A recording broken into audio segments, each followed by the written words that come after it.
welcome back to Be Luxury. Today we've got a different kind of video for you all. I'm sitting here with Joseph Portelli, the founder of J.Portelli Projects, otherwise known as Malta's property tycoon. How are you, Joseph? Oh, very well, Kate. Thank you. Good, good. Thank you. I first want to start off is, how did you get into property? Oh, I was 18 years old, Kate, when I went to the property. The first property I bought was just an apartment in the garage, which I transformed into a supermarket. And I sold it after a few months, and they earned quite some money. So that's how it started, you know? Yeah. That's how it started. Then I started to buy small plot, and always growing and getting bigger, you know?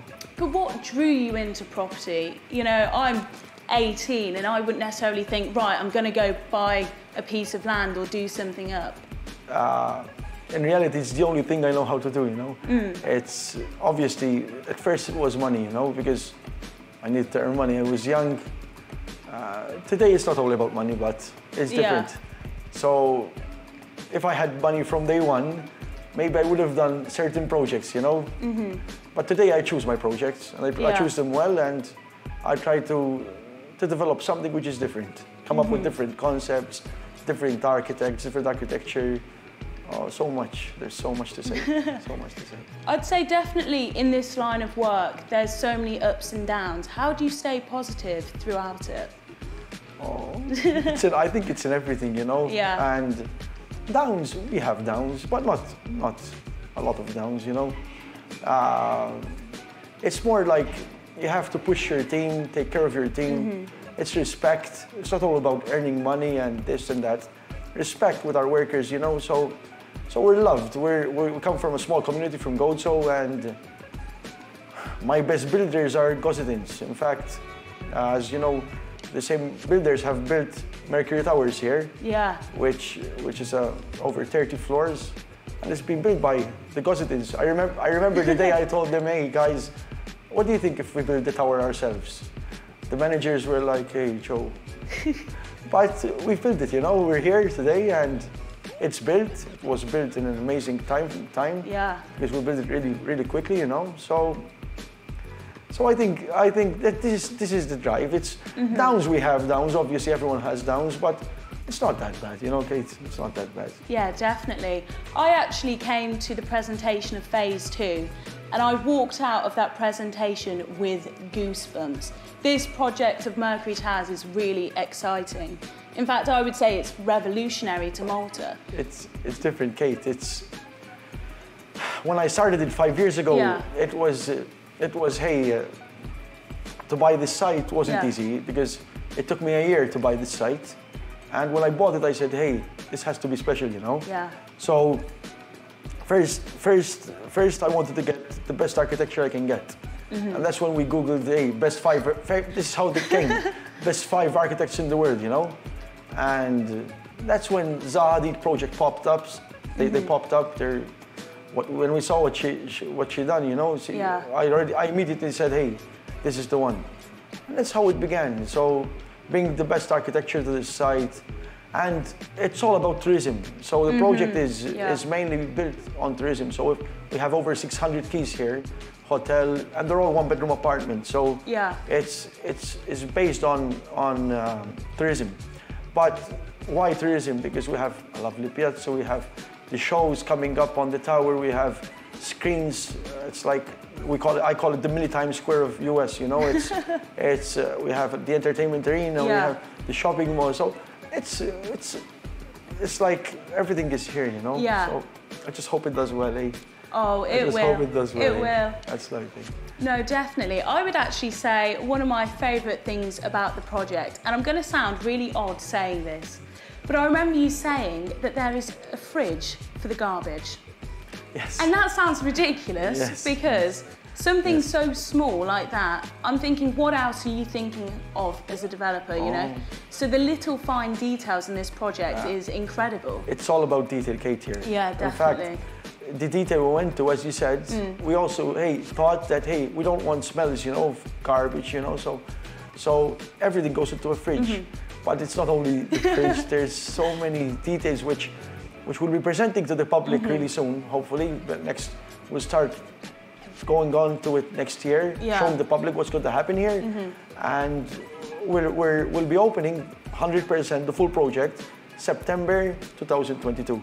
That's really exciting. exciting. That's when it really all happens, you know? Yeah. Yes. And it's so much more than just apartments. I mean, there's underground entertainment, there's arenas. I mean, what's your favourite part of the project? What's the funnest part, would you say?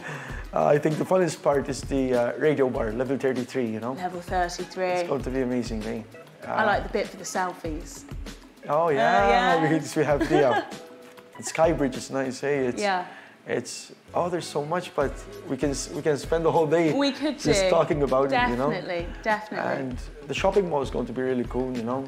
The tower has very nice event spaces. The Twist is really nice. Yeah. There's so much. There's the Me Hotel is coming to Malta, especially, you know? It's a superior hotel. It's a 5+ star, you know? It's only 130 rooms, so 130 rooms, but they're special. Whoever has been to a Me Hotel before will know how special it is, you know? It's amazing. Where do you see Parcherville in 5 years' time? I think, Kate, what will happen is coming up with projects like mine here, everyone will have to upgrade, you know? Yeah, 100%. Because to compete, you must always upgrade, come up with different things, different stuff, changing maybe your facade, changing what you're using your property for. So I think Parcherville we have to bring it like a family space as well. It's good to have clubs. It's cool to have clubs here because, yes, teenagers need their space. But we have to introduce families coming to Parcherville now that feel safe coming here with their children, you know, fun. This is our intention. Tourists coming here, having fun, and all ages, not only, let's say, not only 15 to 25-year-olds. So it has to be all ages, and this is what we catered for here. Yeah. So, and by time, the place will not change from clubs because clubs are good, but it will start changing to be better, like clubs, but maybe even better stuff, you know. So, what other projects are you working on at the moment? Is there anything else special going on? Yeah, I think after Mercury, the best project I have coming up is Germa. Germa is an amazing project, and what we're doing with Germa is really special, really special. Yeah. It has. I'll be launching it hopefully March, April next year, and obviously I know the plans by heart because I've been through them for the last year. It's going to be an amazing being on the sea, you know. Yeah. It's practically jumping from the window into the sea, so it's that cool. It will be special, and the architecture is very, very nice. So can't wait to launch that project. Then I have other, let's say 2-3 other good projects right now, like I have Halbalsan, a project coming up, which is lovely with about 100 apartments with communal pool. I have Haldwardia Ala, which is being built right now in Gozo, which is a lovely project, and I have another lovely project in Victoria, Gozo, coming up. So it's not all about Malta, Gozo. If I had to say right now, I think Gozo property business is better than Malta right now. Really? It's the truth. Yes, because what happened is like Malta. I'm not saying Malta prices went down or this or that. No, what happened in Malta is it slowed down a bit, you know, because of COVID, this and that. But what happened? All the Maltese had to come to Gozo for holidays because no one's like risking going abroad, getting a plane. So Gozo was really good because then Maltese intend to come for a weekend in a hotel of ours or in a farmhouse or an apartment. But then while they're there, they're like, hey, we should buy an apartment here, you know? Yeah. And it was. Let me tell you, let's say COVID did good to Gozo because I've never seen it this way. I've been working Gozo for the last 20-something years, you know? And it's never been this way, guys. It's never been this way. How has COVID affected you and your company? We had a few problems, Kate, especially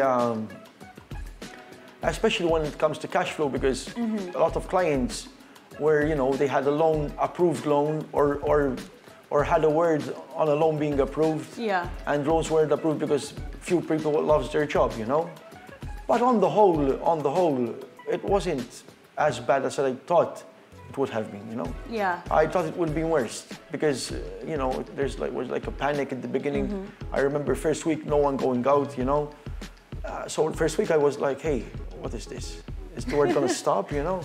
But in reality, it hit us, but not that bad.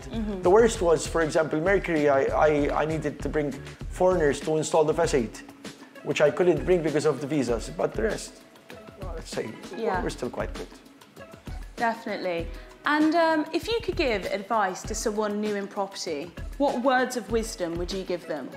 For someone beginning in property? Yes. Oh my God. You know what? My advice would be, you have to start step by step. I started from very small projects. So you can never risk going bankrupt. That's a never, you know. But at the same time, if you don't risk, you'll never grow. Yeah, definitely. So I can't say I've grown so big by risking. Obviously, I've risked a lot. Yes, you know, you have to risk a bit. But it's a calculated risk, which is like it's in property. Malta can go wrong in a sense. Property is not like US, like England, like Germany. It doesn't go up and down. Property is like, I always call it like a stable line. It's always, when it stops, it doesn't go, if it goes down very, very little compared to US, Canada, etc. Think when they go up high, and when they go down flat down. So the risk, someone beginning to work in our work, you know, constructing buildings, doing small projects, it's not a big risk.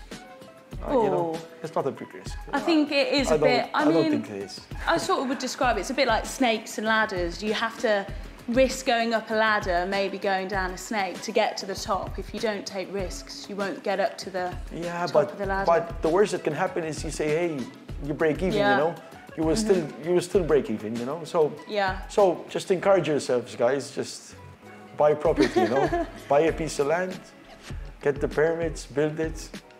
It works. It works. There you go. Well, I want to thank you so much for your time today, Joseph. It's been lovely getting to know you. And if you've enjoyed this content and want to watch more of it, like, follow and subscribe. And obviously, remember to be luxury.